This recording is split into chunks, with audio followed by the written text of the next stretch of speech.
Tony Soprano's involvement with Svetlana is often treated as a novelty, an odd detour justified by proximity, alcohol, or impulse.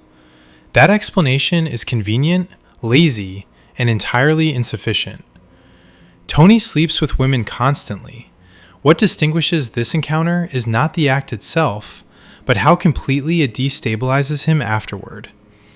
Svetlana is not merely another mistress. She is a structural anomaly in Tony's romantic ecosystem. Unlike his usual companions, women defined by dependency, emotional volatility, or transactional expectation, Svetlana operates on her own axis.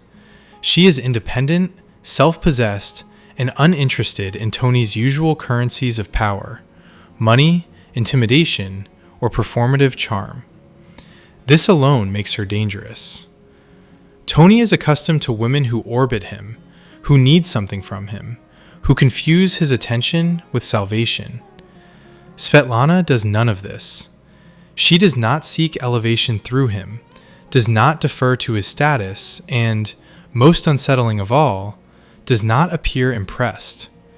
She speaks to him plainly, challenges him without fear, and treats his emotional theatrics as exactly what they are: tedious. Their connection works precisely because it does not conform to Tony's expectations. He can converse with her. She has opinions. She is intellectually present. She neither flatters nor soothes him, and she refuses the role of emotional caretaker.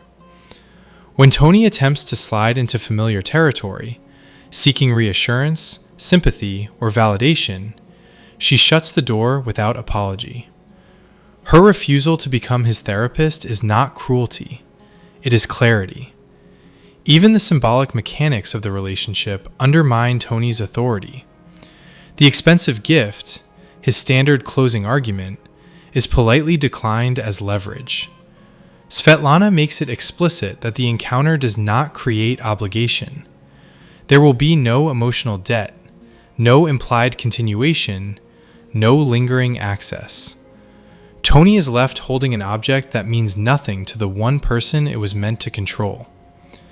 This rejection is not incidental. It is existentially offensive to him. Tony's relationships are built on imbalance. He needs to feel larger, more powerful, more necessary. Svetlana offers none of that.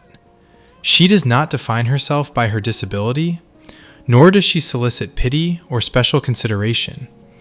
She handles her life pragmatically, adapts without melodrama, and refuses to indulge in self-mythologizing.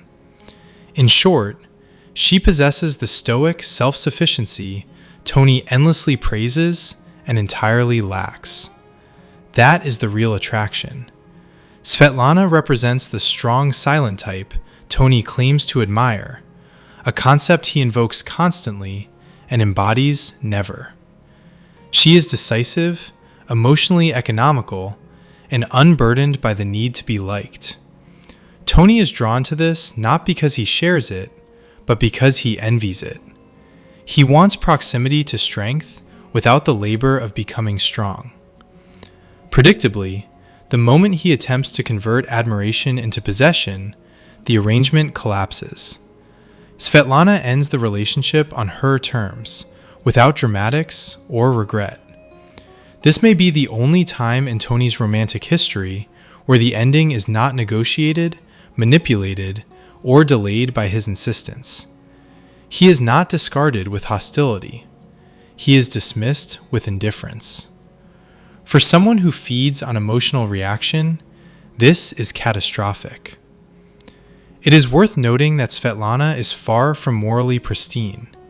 She is capable of manipulation, retaliation, and ethical flexibility when it suits her. This does not weaken the argument, it strengthens it. Her boundaries are not rooted in virtue signaling or sentimentality. They are practical.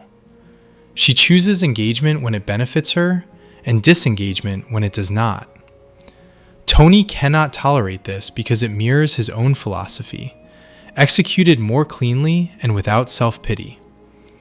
Ultimately, the question is not why Tony slept with Svetlana. The answer to that is banal: desire, opportunity, impulse. Tony is governed by appetite and chronically incapable of restraint. The more interesting question is why this encounter lingers while dozens of others evaporate. The answer is simple and humiliating. Svetlana exposes Tony's emotional fraud.